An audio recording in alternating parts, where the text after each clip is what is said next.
اعوذ باللہ من الشیطان الرجیم بسم اللہ الرحمن الرحیم۔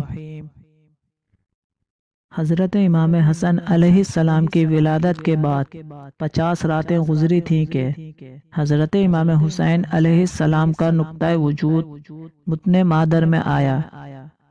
حضرت امام جعفر صادق علیہ السلام ارشاد فرماتے ہیں کہ ولادت حسن اور استقرار حمل حسین میں ایک طہر کا فاصلہ تھا۔ ابھی آپ کی ولادت نہ ہونے پائی تھی کہ ام الفضل بنت حارث نے خواب دیکھا کہ رسول کریم صلی اللہ علیہ وآلہ وسلم کے جسم کا ایک ٹکڑا کاٹ کر میری آغوش میں رکھا گیا ہے۔ اس خواب سے وہ بہت گھبرائیں اور دوڑی ہوئی رسول کریم صلی اللہ علیہ وآلہ وسلم کی خدمت میں حاضر ہو کر عرض کی کہ حضور صلی اللہ علیہ وآلہ وسلم آج ایک بہت برا خواب دیکھا ہے۔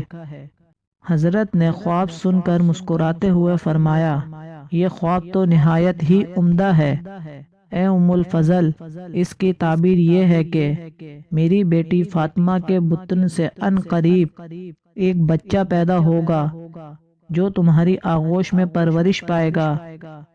آپ کے ارشاد فرمانے کو تھوڑا ہی عرصہ گزرا تھا کہ خصوصی مدت حمل صرف 6 ماہ گزر کر نور نظر رسول اللہ صلی اللہ علیہ وآلہ وسلم امام حسین بتاریخ 3 شعبان بمقام مدینہ منورہ متن مادر سے آغوش مادر میں آ گئے۔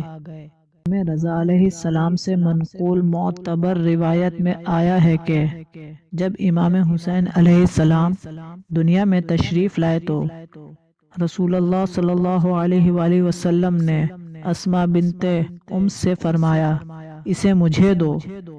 اسماء حضرت امام حسین علیہ السلام کو ایک سفید کپڑے میں لپیٹ کر رسول اللہ صلی اللہ علیہ وآلہ وسلم کے حضور لائیں۔ حضور صلی اللہ علیہ وآلہ وسلم نے انہیں اپنی گود میں لیا، دائیں کان میں اذان اور بائیں کان میں اقامت کہی۔ اسی وقت جبرائیل علیہ السلام نازل ہوئے اور عرض کیا، حق و تعالی آپ کو سلام کہہ رہا ہے اور فرماتا ہے علی سے تمہاری نسبت ایسے ہے جیسے ہارون کی نسبت موسیٰ سے ہے، پس اس بیٹے کا نام ہارون کے چھوٹے بیٹے کے نام پر شبیر رکھو، جس کا عربی میں معنی حسین ہے۔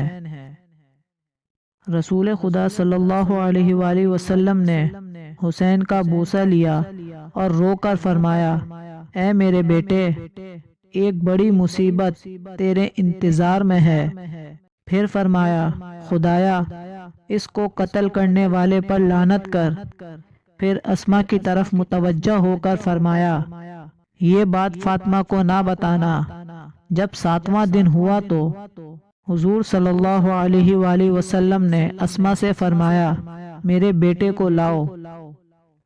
اسماء حسین علیہ السلام کو حضور صلی اللہ علیہ وآلہ وسلم کے پاس لائیں تو رسول اکرم صلی اللہ علیہ وآلہ وسلم نے سیاہ اور سفید گوسفندوں سے ان کا عقیقہ کیا اور گوسفندوں کی ایک ران وایا کو دی۔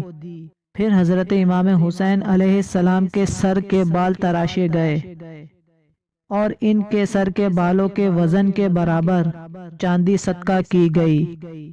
نیز خلوق پودے جو ایک خوشبودار پودا ہوتا ہے، اس کے پتے امام کے سر پر ملے۔ پھر حضرت امام حسین علیہ السلام رونے لگے۔ حسین علیہ السلام کو گود میں لیا اور فرمایا، اے ابا عبداللہ، آپ کا قتل ہونا مجھ پر بہت سخت اور گرا ہے۔ اسماء نے عرض کیا، میرے والدین آپ صلی اللہ علیہ وآلہ وسلم پر قربان ہوں، یہ کیسی بات ہے کہ پہلے دن بھی کہی اور آج پھر اس کی تکرار فرما رہے ہیں۔ حضور صلی اللہ علیہ وآلہ وسلم نے فرمایا، اے اسماء، بنی امیہ کے ستم کاروں اور کافروں کا ایک گروہ میرے اس بیٹے کو قتل کرے گا اور خدا ان لوگوں کو میری شفاعت سے محروم کر دے گا۔ اس کو وہ شخص قتل کرے گا جو میرے دین میں رخ نہ ڈالے گا اور خدا کا منکر ہو جائے گا۔ پھر فرمایا، خدایا میں تجھ سے سوالی ہوں کہ میرے ان دو بیٹوں کے لیے وہی کچھ عطا کرنا جو ابراہیم علیہ السلام اپنی ذریت کے حق میں چاہتے تھے۔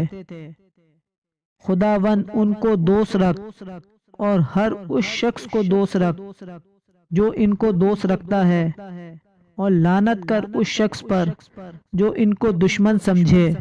ابن شہر آشوب نے روایت کی ہے کہ حضرت امام حسین علیہ السلام کی ولادت کے وقت جناب فاطمہ زہرا سلام اللہ علیہا بیمار ہو گئیں اور دودھ کی کمی لاحق ہوئی تو رسول اللہ صلی اللہ علیہ وآلہ وسلم نے اپنی انگشت آپ علیہ السلام کے منہ میں ڈال دی اور اس سے دودھ جاری ہوا جو حضرت امام حسین علیہ السلام نے پیا۔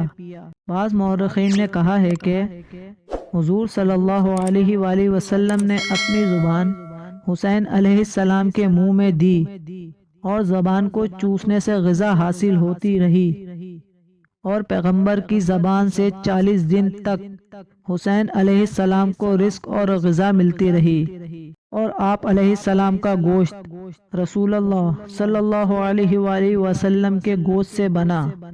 حضرت امام صادق علیہ السلام نے فرمایا، حضرت امام حسین علیہ السلام نے نہ تو بی بی فاطمہ زہرا کا دودھ پیا اور نہ کسی اور کا، بلکہ حضرت امام حسین علیہ السلام کو رسول اللہ صلی اللہ علیہ وآلہ وسلم کے خدمت میں لایا جاتا اور حضور صلی اللہ علیہ وآلہ وسلم اپنی انگشت مبارک آپ علیہ السلام کے منہ میں رکھتے اور آپ علیہ السلام چوستے تھے، اور یہ چوسنا 2 یا 3 بار ہی کافی تھا۔